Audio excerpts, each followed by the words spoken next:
এই জন্যে জ্যোতিষশাস্ত্রে বারবার বলা হচ্ছে জীবন সঙ্গী নির্ণয়ের জন্য তাড়াহুড়ো করা উচিত নয়। সবকিছু দেখো, বারবার দেখো, ট্রাই করো, বোঝো, বিচার করো। যে একবার গ্রহণ করলে পাল্টানোর সুযোগ নেই। আর ভগবান যা দিয়েছে তা নিয়ে সন্তুষ্ট থাকা উচিত। ভালো বউ পান নাই, ভালো বানান। ভালো স্বামী পান নাই, তাকে ভালোভাবে তৈরি করুন।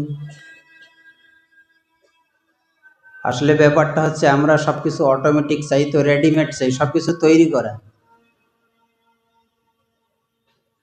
একটা মেয়ের বাবা প্রতিষ্ঠিত হইতে 50 বছর লেগেছে, অথচ সেই মেয়ে বিবাহ করতে চায় একটা 25 বছরের যুবককে প্রতিষ্ঠিত।